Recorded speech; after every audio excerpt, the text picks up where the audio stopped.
Atera Lutimbe gagadde ABS television nga bulijjo lunaku lubeera lwakuna nkulamusiza nenkwebaza emirimu gyokola tyowaye webale kubanga ate okazana ennaku y'omwavu ejja talina kyeyekolera n'oba olina kyeweekolera tugamba nti no webale nnyo okuba naffe era ku ABS TV ebikukunavu n'abakukunavu mu kanyomero kano akabuli lwakuna mu program omukulembeze w'enkya bundagu ke katabo kenkutte wano mu ngalo abantu baagala bundagu Katikkiro Mayengo mu Bwakabaka bwa Mutembi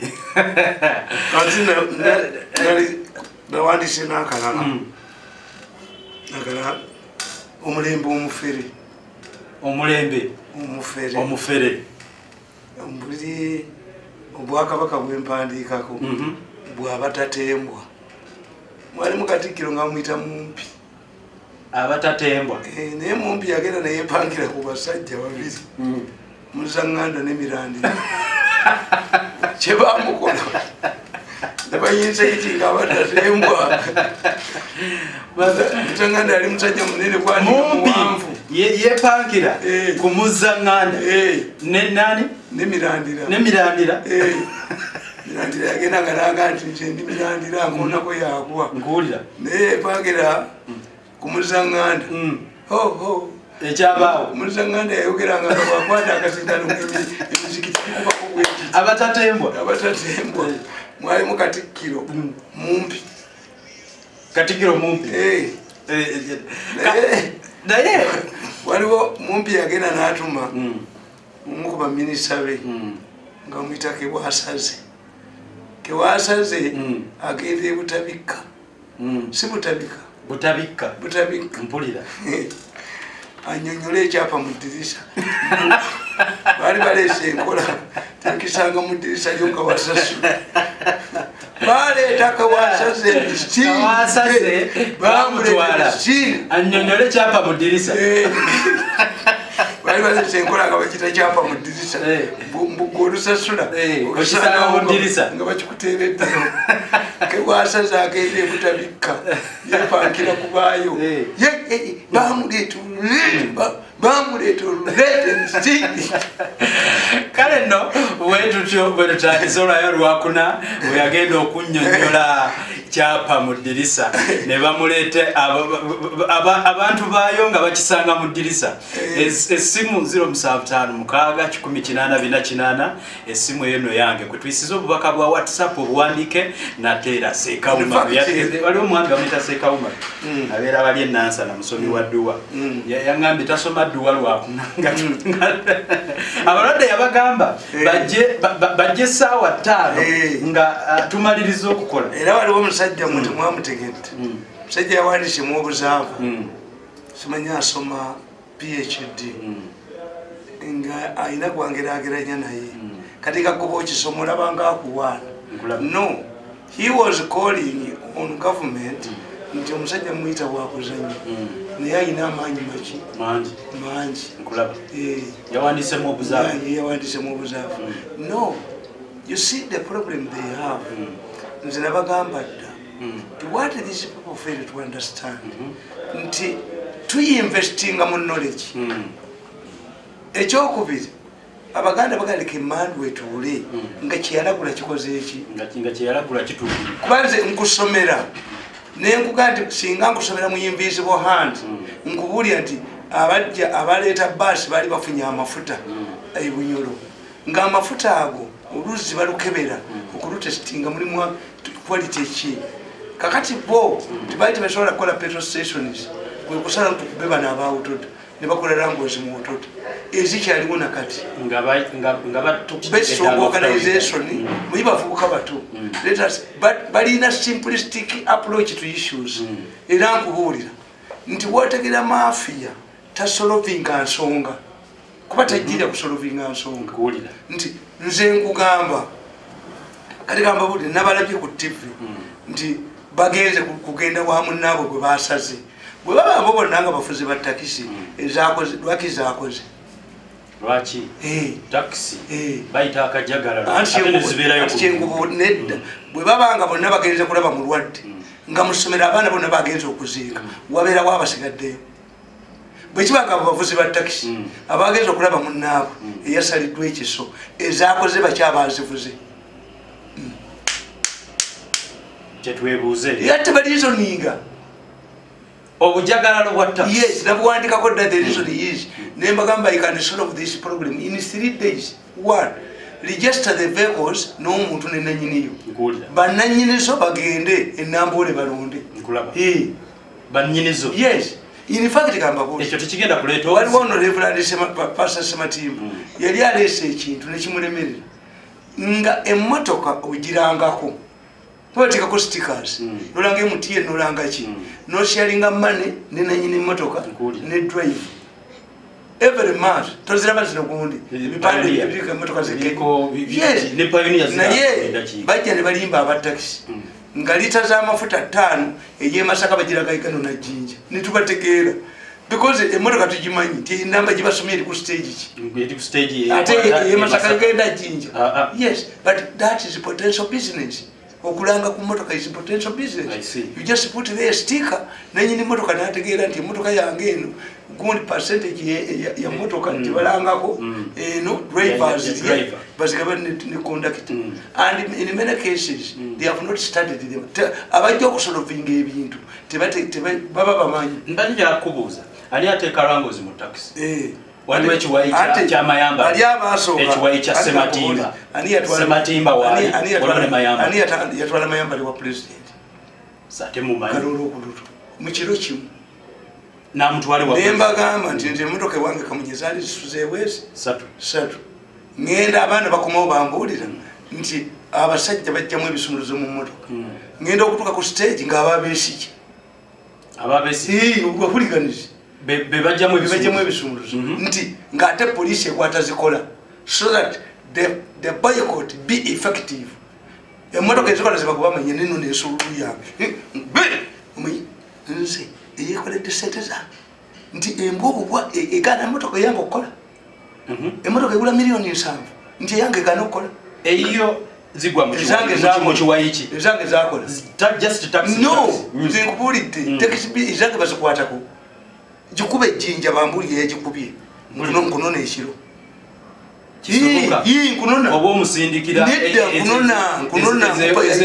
I punish you kubanga nze sibye sente no ne baali bategeera nti mu department yange mugenda kuyitamu $5 billion bangoba bo bazirye nti ffe tetulina abo bo bakolera misaala na mmotoka tebalina obujoze bubali mu mitwe nze sina sente gyenfunye yabwereere.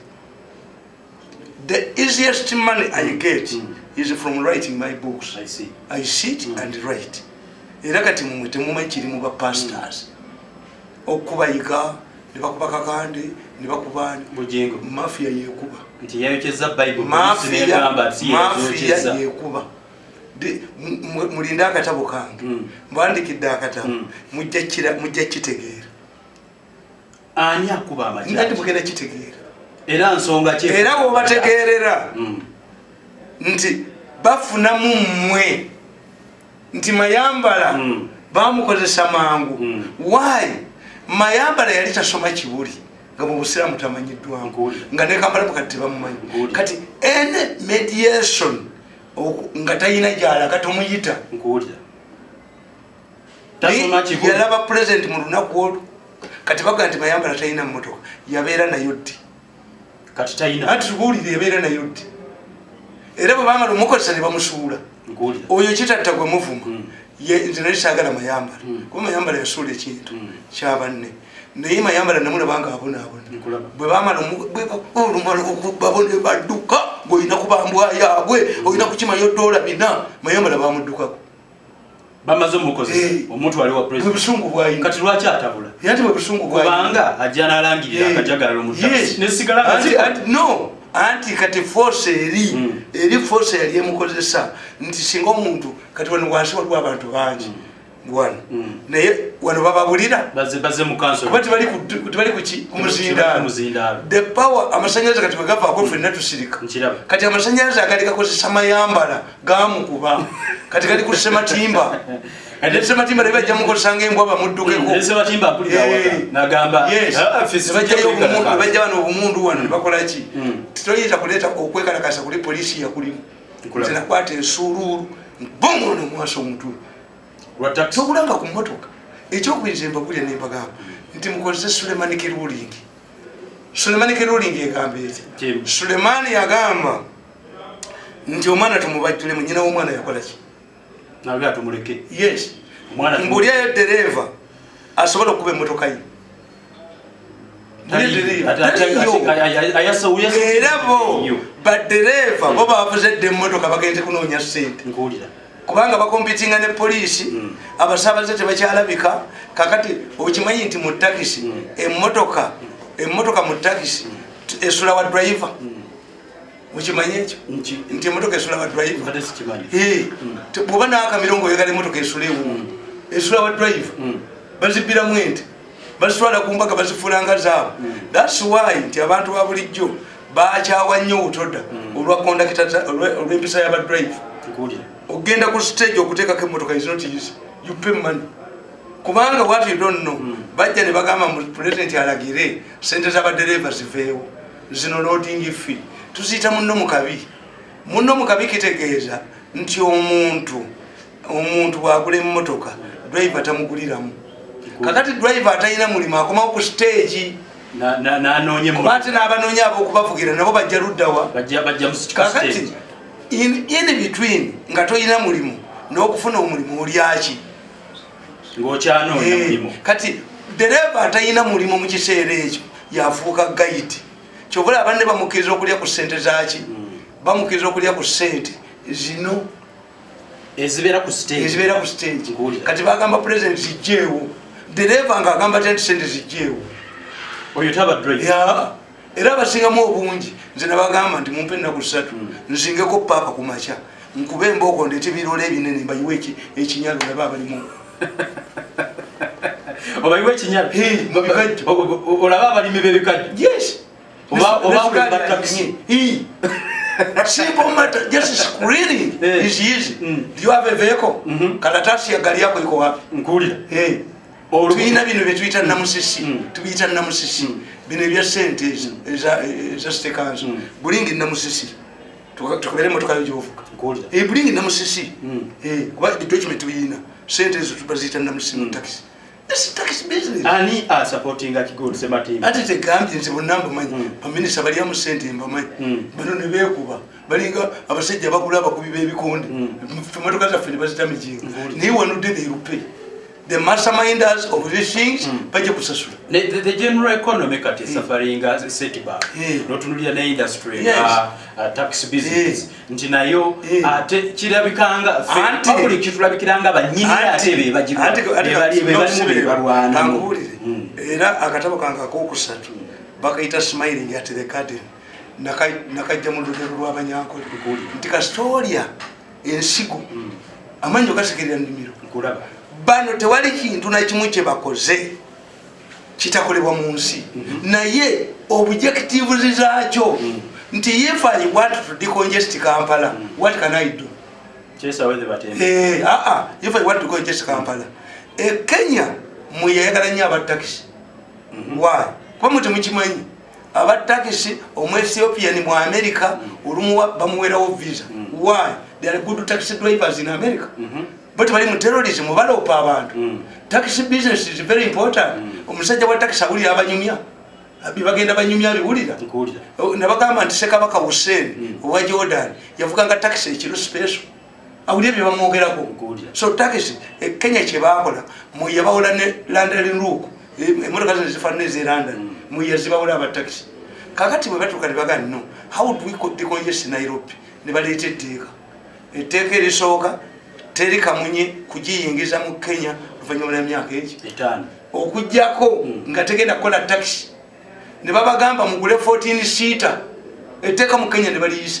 In fact ekikutegeeza nti yo Kenya tetukyagikoba Kenya tetukyagikoba ne recent baali baagala okukola etteeka lya taxi. I was invited. Aba taxi baatula mu cabinet babita mu cabinet to plan for Nairobi. Aba taxi how serious governments do things.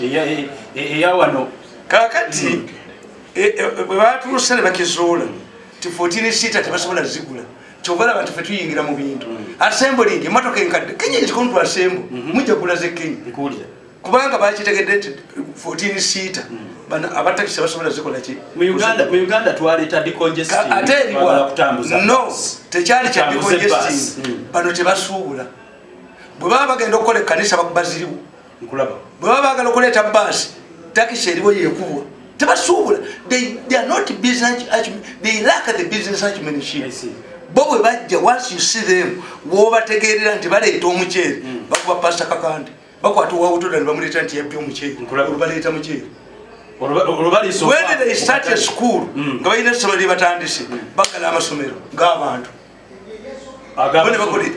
they lack a business acumenship tewali kibagenda kwekolera mu nsi mu mbabuli but they are successful atani ayina kati mutenda abayimbi mulaba gachi simanyi bano bakundi bali ya sente ayina factory eri Ludda Daudi Lutalo ati bayina factory ki mvulese mwanga mpulyani ene mbalaba mugundi how do you invest your money kati ndabye gundi ono ani Gordon Boy sekatawa nti bamukoba mu nyumba sekatawa ye musajja yasoko kulwa milioni ya sente nga sekatawa bata ne mulanga when sekatawa forgot his shoes Gordon Boy sekatawa sente ze yafuna wano mpitirivu yasoko kulwa milioni ngalanga ki but what they do they lack managers nti okugulu kuna magulu gajja kugwawo they lack managers nti wabasamba ompira wali wabatayina ba manager ebweru abaddusa abaki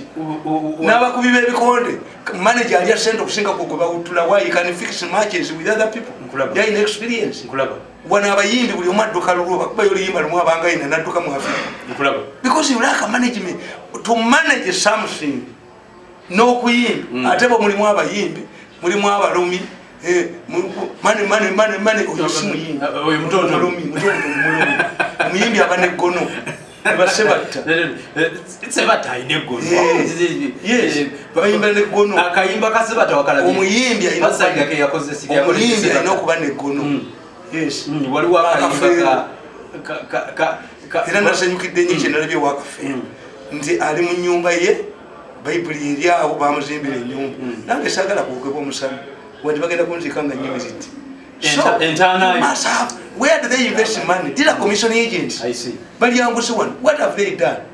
Tewali chibakozeewo wano kubanga tewali chibazimba ne kiguka nti eyimu ya Kenya is to decongest eyimu ya Kampala Council under Musisi is to remove one group without planning okumanya nze namagezi mutwe nabagamba nti bompa to decongest Kampala mu mwezi ogumba ekimazi yes tekisoboka we are sick tugenda kusima mafuta oba tugenda kusima mafuta kitegeeza what diesel vehicles ezikendeeza ki ezikendeza ku diesel wa bei to kusinga yes tufune manji ketukola ki getutunda tu kamunye tubadde tuzeetaaga lwa nsonga nti kamunye buli mafuta kuliko 10 oluddawa olugenda mu UPE oludda kulita ya mafuta kuliko nkulaba kyovola bantu bakwata ababodaboda ne batategeera nti agula omuno gwa sigala ogumu yayimirizawo BAT eyakola amagoba amayitirivu ejo bakola ebbomba wano so omwana ono agula amafuta bano abaseera gwe bagaa nti oli boosi nga bamwoza amafuta n'alekayo ebitano ate bwasasula ebitano bye tebabimuttiegwekapo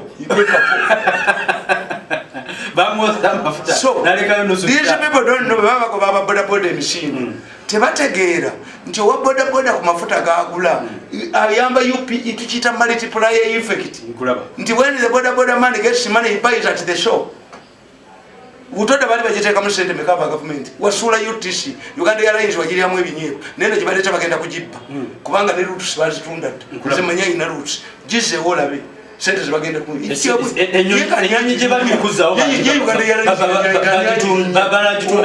nabagamba wano nti omusajja alina ekooti ya bituli n'omuganda nti andawe yayonnamu gani alinye Uganda Airlines yemuyita n'okubanga bakituto gikanika ne batagikanika with a Ruby, a direct directive that all the civil servants must board Uganda Airlines. Above okulinnya yaffe si kugitwala kugiteeka mu byapa ina management mumwina kye mutonoona wa kiki kye mutonoona damu y'amasanyalaze yokka gye mutasobola kuwona Uganda Airlines esse kiki kati naate nayo lwaki ogikuba tebadabagiro mbimanyi kakati nenkugamba nti ekyokubiri nga tukkiriziganya tugenda kuleeta ki basi nga tukwata aba bakamunye bana abaliwo kati aba taxi nga twevaluating emmotoka zaabwe nga tuzibagulako tuzibagulako omwo mu paaka mulimu emmotoka ya miliyoni 2 mulimu ezisatu ezikola ekiro mulimu ez'abasirikale b'ekibuli ebikakakala ebijja ekiro bibaguleeko obikuze wuguma emitayimba waliwo kemiko gye bateekamu era kyokola n'emitayimba gyammwe egya Uganda abachina bwe bajja no tebabagulako simiti abachina tebabagulako mitayimba olwaki muli scrap bw'omugyamu emitayimbo eriyo kemiko gye bateekamu egumya omutayimbo ono already scrap kyokola kibendinga eki kyenyumba nezigwa naye tesiriyingirira naye nsoma giringa sausage so for you ekibakoze obubi nti mugenda kulaba ekikuba ensonyi wano mugenda kukiraba president yasayininze n'abe Tanzania pipeline naye pipeline ejja kutuuka ku board emutukula eyehoyimereme why Tanzania ina public land Tanzania bwekola decision tebagenda kubabba mmwe waliwo omusajja yagula ettakali nibagala nti pipeline wegenda okuyita waliwo nagagga yaleeta abayindia abafedde nebakirayiminga gundi y'omusajja ettaka kakati mmwe nzinagamba nti president yakolenga Uhuru yes Uhuru the first East African country to export oil is Kenya ye yakozeseza trucks Juba baleeta mathematician professor wa mathematics e Kenya mu Juba University n'ababalira bwegayita Kenya bwegayita Ethiopia ng'Ethiopia eri shorter naye balina olusozi nga tanka y'amagye yeyina okuzisika emmotoka n'abakakalikyulating nti Ethiopia is shorter naye waliwo olusozi weba emmotoka nga teyitawo mulina kuleeta tanka y'amagye station there every day nabaga nti wano president yalikoze pipeline ejja kutuuka emutukula agule trucks 100 ekikumi kiyiwamu eri mu pipeline ekikumi kikomawo ekikumi kinywawa ehoyima ekikumi kiri mu kkubo pipeline tajja gizimba kakati bagenze China Kenya yo yasabye eno standard egireero eyaabwe eri Naivasha basabye sente zikigusa ku gundi eyaffe bagibala bagiyisa mu masomero na mu bizimbe bine basasule bagibala ngeyaffe ina kuyita mu bizimbe bya kono ani atubali ati kyembagamba nti mu mafia ya mutesnaba President Museveni the mafias developed Italy the mafias developed Britain our mafias are commissioning agents but is boba tante ya gwako kakati mugenda kukola oluguudo luno lw'entebe lwagaziya abaabo tebabasasudde inula yababbi bamenya amayumba gaabo ate onosasula omaze kimenya ate balukuuta naye yabasasudde ate luno oluguudo bakuga nti noluguudo olw'entebe olupya lwakamalawo miliyoni za $3 Ethiopia yakola oluguudo ng'olwo ku miliyoni emu ate balina amawulire kyebasibye mu mawulire amawulire bwe gakubayiga gakuba kakande kuba sente eriki nze bannema nina midye yange leeta omuliro nkwolekeze namuzamateeka ga Musa ate akamya tugenda kuddamu 756 yangu wako gende wali ku kitongole kya Wyford Youth Focus on Development tubeere nga tukuyiyiza ojja kuba ku simu yemu katuveko mbulango tweyongereyo okubanga bagukunoonyeza oba kuba ku simu 756148 nsobole okubanga nze kennyini nkunnyonnyola kale nomugende waggule nate era buli lunaku ssaawa 3 mpaka 11 ate bwe tuvaako eyo seekawumalu ku ngabo stage ndowooza kati ssaawa abalwadde obagambe bajje buli alina ekizibu mugambe nti ssaawa 5 ku lwokuna ssaawa 4 twazita lwabeera alaba kati mukulu Tamale tutunuulidde ensonga zonna ezireese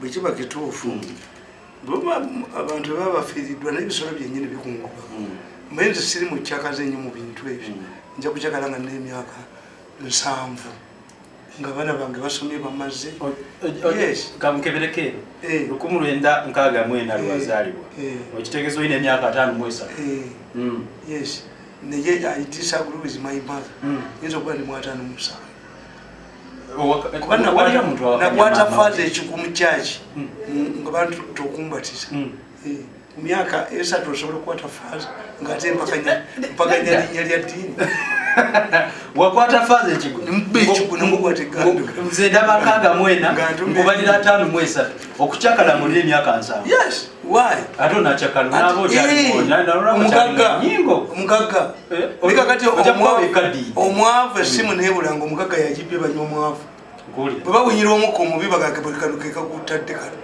kati olwokuba gwe mwavu nkulaba yes mulimu ebintu byotegera nti egi onacakala kibuyakansa bagera nebagamba omanyi benzi tetundika nno bwogigula ndi musuubuzi omanyi bwofuna ekyapa weewola mangu ndi bwakukwewola ate enyumba yange gyewolereko sente benzi tetundika ibeerewo abekyapa nno ali bavuddeko kuba batandise obigaba babigabye ngeri yakikuumbo ebyo nkugambye mu nsi mubeeramu abasiru n'abagezi babigabye ne bateekawo ennaku oluvannyuma lwa mwezi bagenda kubigaba abafeeke bagenda kubeera ffe twagala jjeyo abeekabuuka abibawe kubanga liizi mu kibuga era abasuubuzi abadde bazifuna iziti abunomu watiza abunomu wekibanja bagambye balina enkola zaabwe biri okwata tumbuli bivundu ebyo tumbuli byakutama abasiru bagende naye nze nadde mbagamba nti nabandika akatabo kange kano mugundi mu 25 ngamba mbagamba nti bano boponenti ba Museveni tebamutege taito ki who keeps Museveni in power ani alemeza Museveni mbuyinza nabaga nti boponenti bebe bamulemezamu wekisooka nakwandika 26 nembaga nti ekisooka toyinza kugamba nti mukagundi tayenda mugobe ndeete bwe munayendako oba musiro ayinza okuba nga tatuukirizeyo anti abeekyalo boogera nekikagundi kisiru tekyenda kakati mugobe ndeete gwe munayendako ekyo naffe nange kyeneebuuza kakati if you say Museveni tawangulwa mu kalulu kakati baabo abeenaalimu bajjewo atawangulwa baleeta awangulwa kitegeeza buli lwoyogera nti Museveni tawangulwa gwali baddoga n'emyaka mugikyuse ffe tetufuddeeyo kochi tayingira mu kasenge ka ttiimu ndala kujoba namukuba penalty yona wominga mu ggoolo goina kuwominga mu ggoolo wakikakasa NRM teyina muntu ayinza ate gwobalondera kati weri byennyuma yagambye kana katabona kawandiika ddaka the wisdom of a fisherman nembaga net abavubi bano bagezi nakandika meka dated 16 January 2015 nembagamba nti abavubi bagezi abamagendo ekirungi ova wafu bwe tubanga tutambula ku nnyanja tutisa amagendo eryato lisigalayo akantu bwe kati storm bwejja libbira kakati sayansi alimu alibwati owa sukaali atula ku gaali eza munne ow'eggaali n'atula kuki ku sukaali atali wuwe kakati eryato bwe litabuka buli omwaka nyugamu bukanyuzi Wait, buli omwaka nyuga akanyuga munne okanyuga gali 10 kanyuga ekutiya za sukari 5 this how they were fubi so if we want people if we want NRM to throw away Museveni why doesn't we anyima advise her husband na yale mekwesimba why do you think ndi gwe bakubye mu bikonde kuba yagala title Tyson yakuba abantu n'abakuba Muhammad Ali yakuba abantu n'abakuba anti luyagwamu nkulya Brazil yatwala ekikopo emirundi 5 bagigamba konti ku luno tojja kudda nkulaba ne wabo bagikubiddeyo what's the problem olwaleero ye Museveni waali na mwatuka mu mwali badde mugamba n'ogamba akyuse emyaka gye ffe tumulinze mu bokisi naye buli lwogeraja bannange abaka ba parliament mukyuse emyaka why do you fear you have already confirmed that Museveni will defeat you nze mbatunulye mbayita bayigirize nti basobye omusajja mumukwate nga tetunalwana munkwate nga tetunalwana oba mutiitiizi mukube mu myagende mutukwate bane mutukwate why do you beg Museveni defeat him?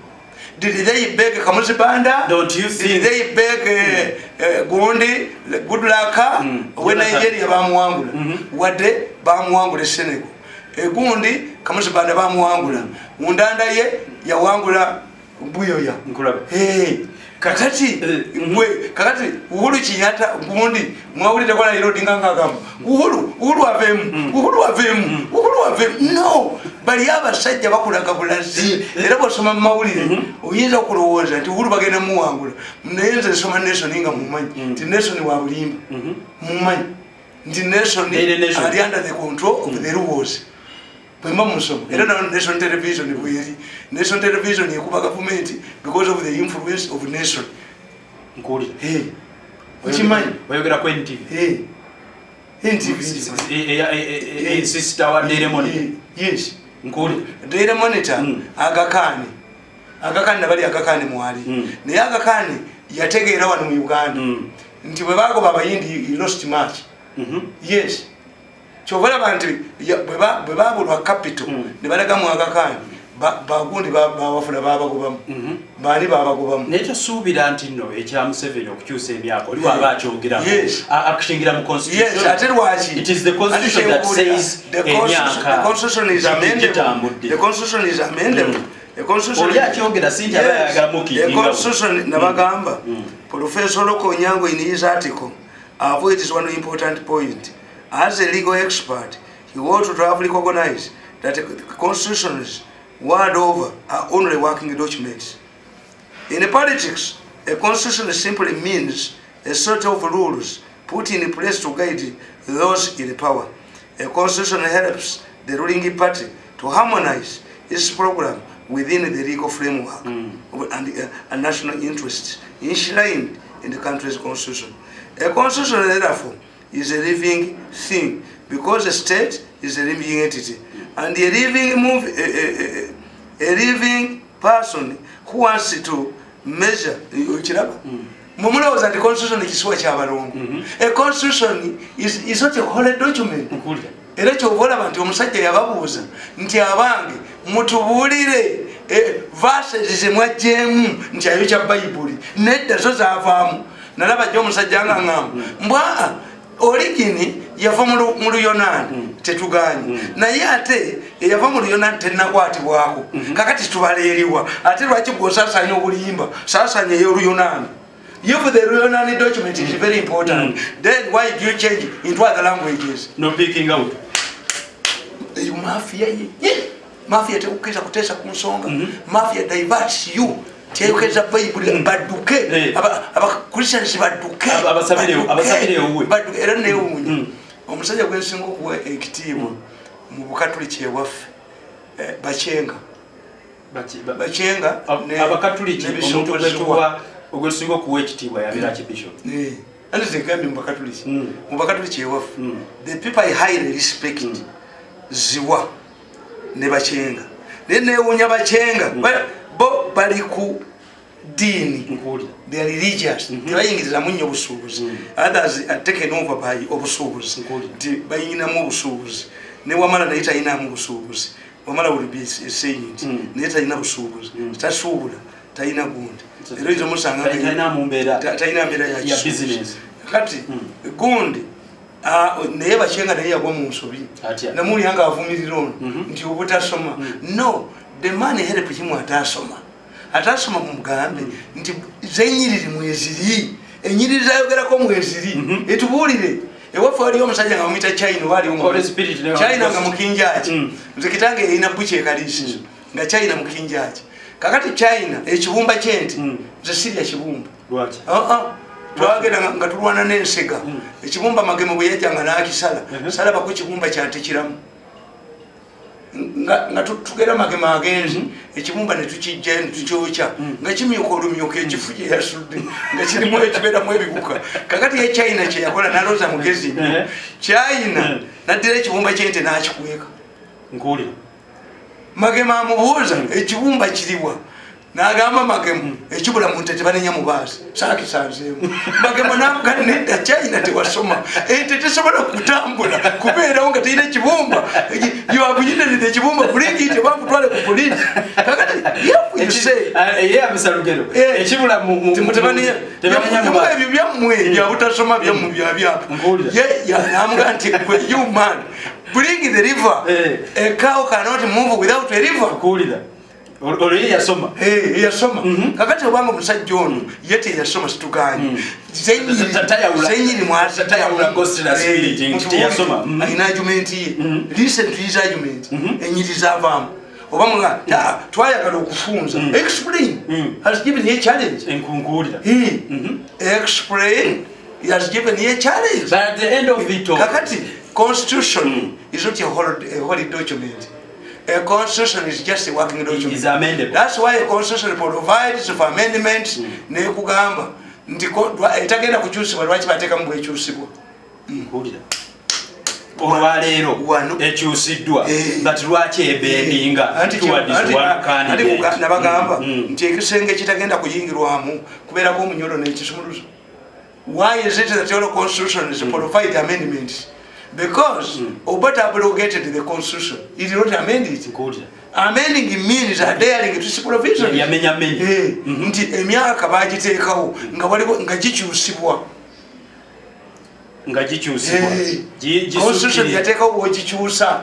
And the number is available. Kubanga mutamanyi mu Uganda. Constitution is zonna zikugamba nti anaafuna 2/3 anakikyusanga. Ebibiina mu nsi yonna tebiina majority. NRM is a very unique group. Mu politics NRM nema tezaalika. NRM erina ababaka ba parliament mu 400 erina mu nga 307 ne ba independent abamu batugamba bayitirayo anti kakati bayitira mu independent kitegeeza constitution teriiwo tetulina constitution waayo kyetulabeerera na constitution kiri bwekiti nti NRM epate emu eina esobola to fulfill all of the requirements constitution nekoledde through amendments mukitege kukyusaamu eina ebitundu ebikiriza okukyusa buli lwewulira lweyagala nga bwodira omwana wo gw'oyagala ennyo ewaka n'omugala nti gwe nkulekedde ekisumuluzo ky'ekisenge bwe baba baagala sukaali gulawo kakati NRM ababaka beeyina tewali kitundu kya constitution okuggyako ebiri entrenched ng'ebya referendum ng'ebyaki otherwise buli lwotusoma constitution ya Uganda nga mulimu ekitundu ekyalagirwa 2/3 majority NRM ekijjawo n'ekyemyaka kigenda kuvaawo kakati gwe ekyemyaka tumala budde na myaka gamba mukikyusa omusajja tumulinze toyingira mu kasenge k'abanno kujjamu agenda kuba penalty gwe golo zimba gwe zimba zimbire ne bwe tutuuka mu kalulu era mulinze nabagamba wano ne bwe tutuuka mu kalulu nga tumulinze akalulu ke Kampala kajja kusaawa nnyo nga balaba ku kusaawa era nabagamba nti mukimwina bero nti no bwe tumala okukyusa gun constitution ate era tuddayo ne wabeera mu kulonda nabagamba ebintu mbagamba nti Museveni is underestimated by his opponents. Bulijjo bamba mwenye omuntu gwe mulowooza nti mwangu taba mwangu. This is why. Abaseteusi bali bampita mwangu. Nti ongoba wano nonzijawo bayisawo 5 billion embwene batwala ewalala n'afuuka kazungu nga buli kyendako bali sente mu ngoba yakugo mwazirika amanyagamu I refuse to go buli kifo gye bakuteeka kasabirawo sente osooka ovaawo ng'ovaayo emulago ng'ogenda nga bo batuulayo emulago nga bazirya lukwago ng'osooka oddukayo gwe muloko gavumenti nga bajjamu ono omusajja wa loko gavumenti nga bo bateekayo waabwe bananzirya bagamba nekyanda naye bamukuba batuula mu Serena bo ne babala ati kati ziragawo kati kweno budget olunafuluma nga baana batula mu Serena nga bakuba buli muntu yenna sente mu kigendo okuyitika they underestimated me ne kyanda yali mululi yes they underestimated me mulindi bagamba bamutwaza nti when Museveni was strongly protesting in the 1980 presidential elections and threatened to go to the bush, thereafter, Dr. Obote and his colonies were laughing him off. Obote reacted that if Museveni went to the bush, he would be followed there and left there dead. 5 years later, it was Obote who escaped from Uganda. This guy has a luggage in a cupboard. Obote yaganti, how can somebody go to the bush? Museveni was a scout, was not a fighter. If he goes to the bush, we shall follow him there and leave him there. Why peace never in Amazon?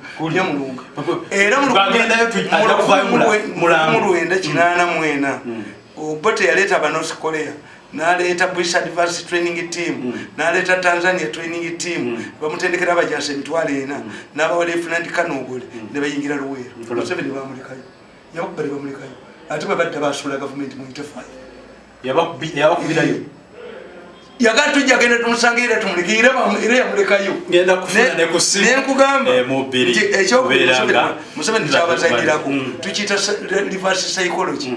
Instead of fighting, mobilizing people, mumuwangule mukalulu, you are spending energies on whether you should amend the constitution or not. But wherever people begin mobilizing, buchi mwakola public order management bill, police, teri mubaka wa parliament kubatakiriza kutamba. Namboze tali Masaka ntyamenye mabaka anti shibinaje tekimuwa gundi permission.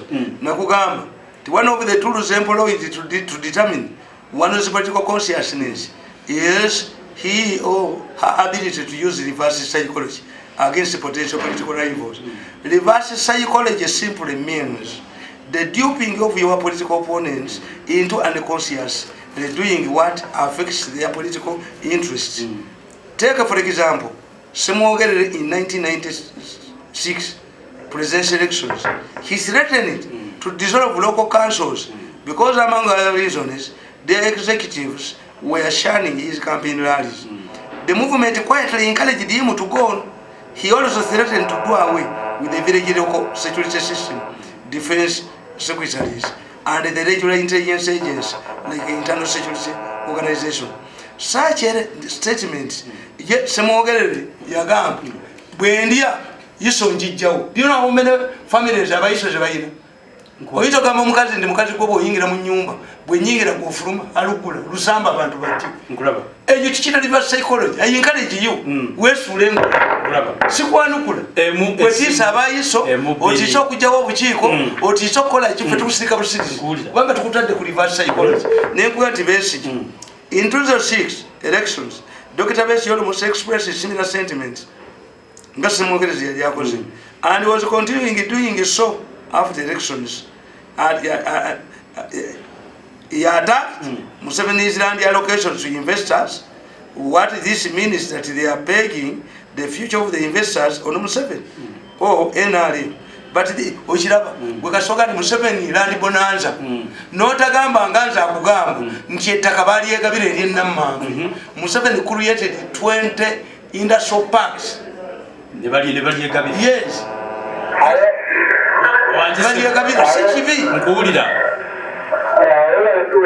Amina webale kulaba wani erinya ne josinzide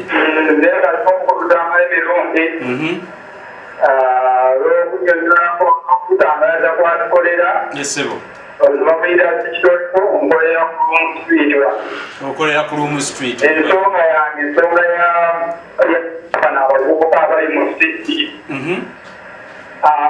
abana batandise okutulugunyizibwa okugoba mu mirimu batandise okutulugunyizibwa tetumanya ali mabega w'ensonga ezo esitaba omukulu yasangaze ensonga za CD ensonga ndoza kubagoba kutunda bu CD buno ensonga abasajja abo omanye gwe abali mu bibanda era intelligence and tekola ekintu ekyo nayamba abasajja up to the president ngaze maze kikuwamu nti bajja ne balimba mbwa aba Nigeria baba baleeta omukazi ono mu Nigeria azannya bizannya mbwa abawadde gundi powers controlling Nigeria byonna mu Uganda abaana bakola emirimu kati bange ekigendera abantu tebakimanyi baali bakungayiza tapes amawanga Tunisia Egypt waje basudde government Libya babiteeke mu bibanda do you know how many people watch bibanda abagenda mu bibanda intelligence bamanyi obungi bana abasajja batula wansi ne babala let us create an employment for Museveni abaana babadde batunda busidibwa babakwate ngwaliwe ya mukibuga nene wakite mukuba ko wakite mukuba bine ebintu ebyatusibya kubabona omubbi natukoba wasite kanso babwaje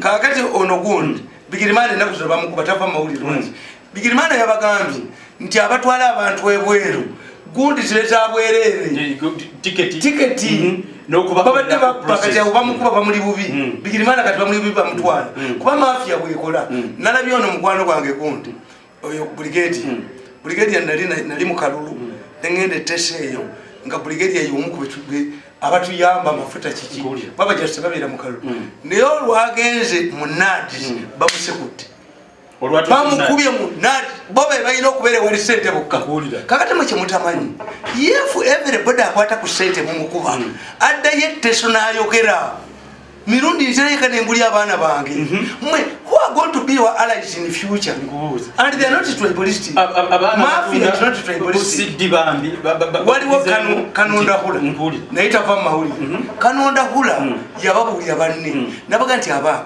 wawerawo ebintu bya custodian board enkumyesi abantu bebatakira ne babibba n'abagamba nze amagezi gembawa legalize ebintu bya custodian board bimuppi bakuba mukuba aveewo awo nabo bateewo mafia yotabeera wali sente temugisobola musimba bukyayi yesu wenda teto ogamba otya yesu yesu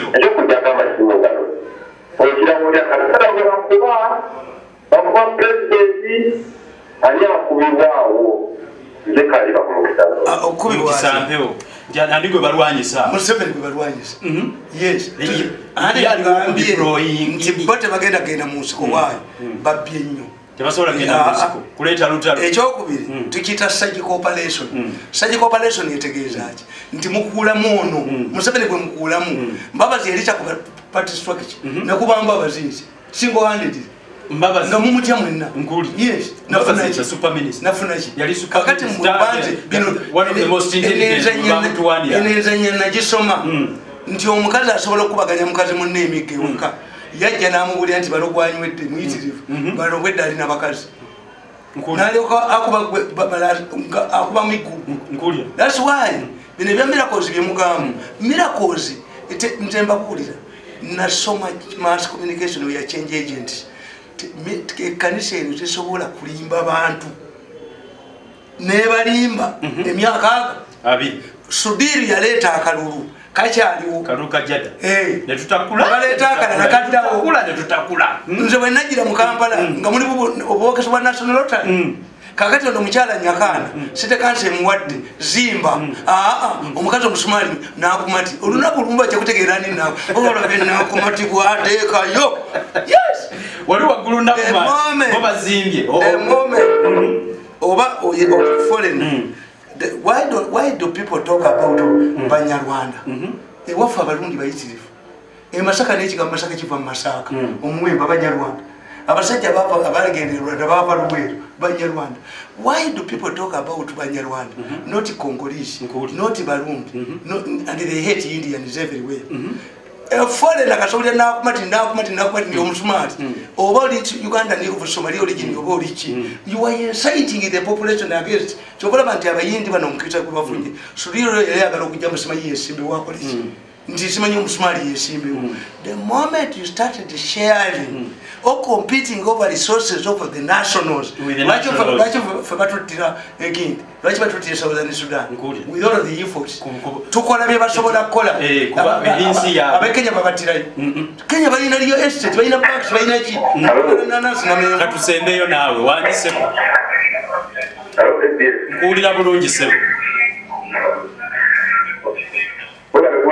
kale sebula we bali kulaba ABS TV kale mani wano mperewe kale mo wempererwa ugamba otya shenge mo kutaka ndio tutumwagala nnyo tumwagala nnyo engero gyayogeramu naye yali ku mukutu ogumu yagamba nti ye pulezidenti Museveni ye yitambo ya pulezidenti Museveni bwamusindikanga akugula Museveni yagamba nti yamugamba akume kabaka akumene katikkiro ekintu kyakirongozemu kubanga yitambo ya pulezidenti ekintu kyakirongozemu tambule tewali bebavuma kabaka mwe primitivity yammwe nti tebamukulitisha izinga ani atakulitisha izingi naye akyogedde n'agamba abantu bakkirizibwa Museveni yandagire nsirike takyandagira kati gamba nolwisa akube ku simu yange mbu ledi yezo n'amativi agamuwa okutuvuma mwine eyammwe you have your radio station nafe twabawesawa pilipi yes ekyokulira bwene balijja ne mu radio yaabwe eri ne mu tv yaabwe nkikala ombulire ekinfuza kiki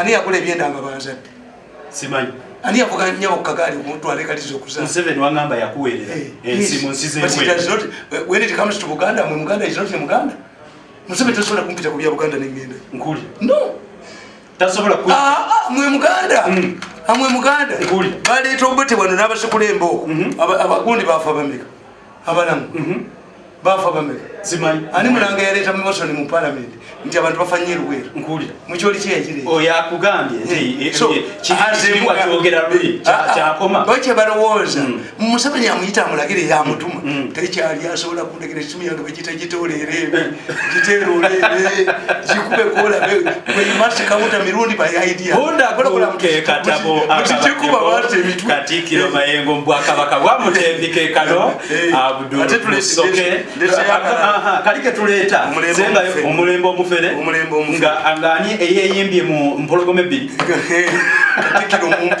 Katikkiro mumpi makira ku musajja muzanganda nemirandira kyebamukola ensonga yali yaki natuma musajja we kewasaze nagenda ebutabikka ekikumi ekanzu eri waggulu bamuleta ekanzu eri waggulu akataba mukalire omusajja oli muzanganda yayogeranga miziki gyeki yonna abantu bakerawo bukeezi wanayesomera juma bakerawo bukeezi bakwata ebifolo akuna muzanganda naye bangira kumusajja akasajja kali katonotono bwekati nga kanywamu bakaitanga katamivu kalina amagezi mu mutwe ngako katambula kaita ntize ndi mirandira katuuma mirandira ne muzanganda kye bakola mumpi kyapa mudirisa ekatabo akajja vakulundago kapita erabo Abdul Musoke ku kamera pisitatu naye leero yatukyalidde saako omukulagati Luswata